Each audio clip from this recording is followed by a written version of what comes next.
ದಿಢೀರ್ ಚಿತ್ರಾನ್ನ. White rice ಇದ್ದರೆ ಕೇವಲ 5 ನಿಮಿಷದಲ್ಲಿ ರೆಡಿ ಆಗುತ್ತೆ. ಇದು ಅಡುಗೆ ಬರದೇ ಇರೋರಿಗೆ ಹಾಗೆ ಬ್ಯಾಚುಲರ್ಸ್ಗೆ ಬೆಸ್ಟ್ ಆ್ಯಂಡ್ ಈಸಿ ಆಪ್ಷನ್ ನೋಡಿ. ಯಾವಾಗಾದರೂ ನೀವು ಲೇಟಾಗಿ ಎದ್ದಾಗ, ಎಲ್ಲಾದರೂ ಆಚೆ ಹೋಗಿ ಮನೆಗೆ ಲೇಟಾಗಿ ಬಂದಾಗ, ಇಲ್ಲ ಅಂದರೆ ಯಾವಾಗಾದರೂ ಅಡುಗೆ ಮಾಡೋಕ್ಕೆ ಮೂಡೇ ಇಲ್ಲದೇ ಇದ್ದಾಗ ಇದನ್ನು ಮಾಡ್ಕೋಬೋದು. ಇಲ್ಲ ಅಂದರೆ ಯಾವಾಗಾದರೂ ಮನೆಯಲ್ಲಿ ವೈಟ್ ರೈಸ್ ಉಳಿದಿದ್ದಾಗ ಕೂಡ ಈ ಚಿತ್ರಾನ್ನ ಮಾಡ್ಕೋಬೋದು. ಎಲ್ಲರಿಗೂ ನಮಸ್ಕಾರ, ವೆಲ್ಕಮ್ ಟು ಮೈ ಚಾನಲ್. ಈಗ ಫಸ್ಟು ಪ್ಯಾನ್ ಇಟ್ಕೊಂಡು ಅರ್ಧ ಕಪ್ಪು ಎಣ್ಣೆ ಹಾಕ್ಕೊಳ್ಳೋಣ. ಎಣ್ಣೆ ಒಂದು ಸ್ವಲ್ಪ ಕಾಯಬೇಕಾಗುತ್ತೆ. ಇದಾದಮೇಲೆ ನಾನು 2 ಸ್ಪೂನ್ ಸಾಸಿವೆ ಹಾಕ್ಕೊತಾ ಇದ್ದೀನಿ. ಇದೊಂದು ಸ್ವಲ್ಪ ಫ್ರೈ ಆಗಲಿ. ನೀವು ಯಾವುದಾದ್ರೂ ಊರುಗಳಿಗೆ ಹೋಗಬೇಕಾದ್ರೆ, ಇಲ್ಲಾಂದರೆ ಔಟಿಂಗ್ ಹೋಗಬೇಕಾದ್ರೆ ಈ ಚಿತ್ರಾನ್ನನ ಈಸಿಯಾಗಿ ಮಾಡ್ಕೋಬೋದು. ಇದು ಬೇಗ ಕೆಡೋದು ಇಲ್ಲ, ಯಾಕಂದರೆ ನಾವು ಇದಕ್ಕೆ ಯಾವುದೇ ರೀತಿಯ ಆನಿಯನ್ಸ್ ಹಾಕ್ತಾಯಿಲ್ಲ, ನೀರು ಕೂಡ ಹಾಕ್ತಾಯಿಲ್ಲ. ಅದಕ್ಕೋಸ್ಕರ ಇದು ಬೇಗ ಕೆಡಲ್ಲ. ಇದು ಬರೀ ಆಯಿಲಲ್ಲೇ ಫ್ರೈ ಆಗ್ತಾ ಇರೋದ್ರಿಂದ ತುಂಬ ಹೊತ್ತು ಇರುತ್ತೆ. ಈಗ ನಾನು ಅರ್ಧ ಕಪ್ ಕಡಲೆಕಾಯಿ ಬೀಜನ ಹಾಕ್ಕೊತಾ ಇದ್ದೀನಿ. ನಾನು ಸ್ವಲ್ಪ ಜಾಸ್ತಿ ತೊಗೊಂಡಿದ್ದೀನಿ, ನಿಮ್ಗೆ ಎಷ್ಟು ಬೇಕೋ ಅಷ್ಟು ತೊಗೊಳ್ಳಿ. ಇದು 1 ಮಿನಿಟ್ ಫ್ರೈ ಆಗಬೇಕು.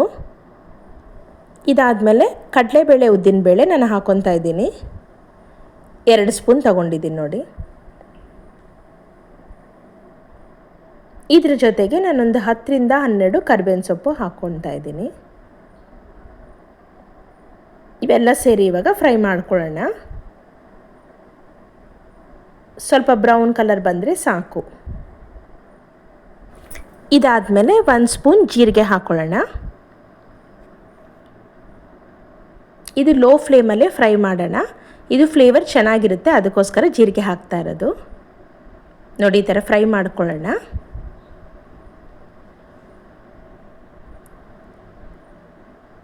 ಇದಾದಮೇಲೆ 1 ಸ್ಪೂನ್ ಪುಡಿ ಉಪ್ಪು ಹಾಕ್ಕೊತಾ ಇದ್ದೀನಿ. ನಿಮ್ಗೆ ಎಷ್ಟು ಬೇಕೋ ಅಷ್ಟು ನೋಡಿ ಹಾಕ್ಕೋಬೋದು, ರುಚಿಗೆ ತಕ್ಕಷ್ಟು.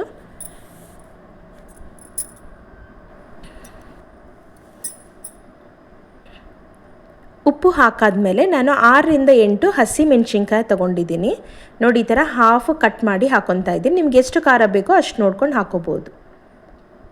ಹಾಕ್ಕೊಂಡು ಈ ಥರ ಲೈಟಾಗಿ ಫ್ರೈ ಮಾಡ್ಕೊಳ್ಳಿ. ಒಂದು ಅರ್ಧ ಸ್ಪೂನ್ ಅರಿಶಿನ ಹಾಕ್ಕೊಳ್ಳಿ.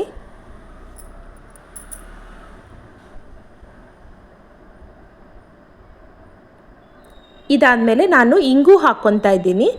ಇದ್ರ ಫ್ಲೇವರ್ ತುಂಬ ಚೆನ್ನಾಗಿರುತ್ತೆ. ಒಂದು 1/4 ಸ್ಪೂನ್ ಅಷ್ಟು ಹಾಕಿದ್ರೆ ಸಾಕು, ಅಂದರೆ ಒಂದು ಚಿಟಿಕೆ ಅಷ್ಟು ಹಾಕಿದ್ರೆ ಸಾಕು. ಹಾಕ್ಕೊಂಡು ನೋಡಿ, ಈ ಥರ ಫ್ರೈ ಮಾಡ್ಕೊಳ್ಳೋಣ.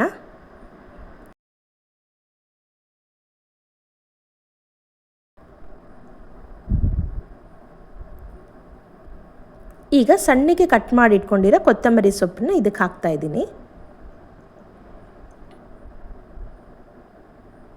ಈಗ ಜಸ್ಟ್ ಈ ಥರ ಲೈಟಾಗಿ ಫ್ರೈ ಮಾಡ್ಕೊಳ್ಳಿ, ಲೋ ಫ್ಲೇಮಲ್ಲಿ ಅಷ್ಟೇ. ನೋಡಿ, ಈಗ ಚಿತ್ರಾನ್ನ ರೆಡಿ ಆಗಿದೆ.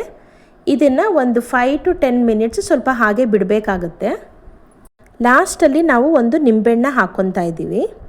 ಇದು ಬಿಸಿನಲ್ಲಿ ಹಾಕಬಾರ್ದು. ಒಂದು 5 to 10 ಮಿನಿಟ್ಸ್ ತಣ್ಣಗಾದ್ಮೇಲೆ ಲಾಸ್ಟಲ್ಲಿ ಇದನ್ನು ಹಾಕ್ಕೋಬೇಕು. ಮೀಡಿಯಮ್ ಸೈಜ್ ನಿಂಬೆಹಣ್ಣು ತೊಗೊಂಡಿದ್ದೀನಿ ನಾನು. ನಿಮ್ಗೆ ಎಷ್ಟು ಉಳಿಬೇಕೋ ನೋಡಿಕೊಂಡು ಅದ್ರ ಪ್ರಕಾರ ಹಾಕ್ಕೊಳ್ಳಿ.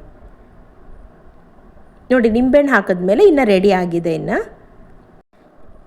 ಈ ಒಗ್ಗರಣೆನ ಈಗ ವೈಟ್ ರೈಸ್ ಜೊತೆಗೆ ಕಲಿಸ್ಕೊಂಡ್ರೆ ಚಿತ್ರಾನ್ನ ರೆಡಿ. ಇಲ್ಲಿ ನಾನು 1 ಪಾವು ಅಕ್ಕಿ ಹಾಕ್ಕೊಂಡಿದ್ದೀನಿ. ಈ 1 ಪಾವು ಅನ್ನಕ್ಕೆ ನಾನು ಇಷ್ಟು ಒಗ್ಗರಣೆ ಮಾಡ್ತಾ ಇರೋದು. ಇಷ್ಟು ಕ್ವಾಂಟಿಟಿ ಒಂದು 3ರಿಂದ 4 ಜನ ಆರಾಮಾಗಿ ತಿನ್ಬೋದು.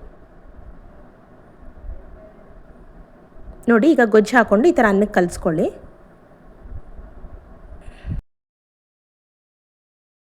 ಈಗ ನಮ್ಮ ಈ ದಿಢೀರ್ ಚಿತ್ರಾನ್ನ ರೆಡಿಯಾಗಿದೆ.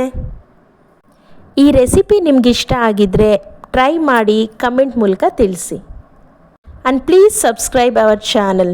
Thanks for watching. ಸರ್ವೇ ಜನ ಸುಖಿನೋ ಭವಂತು.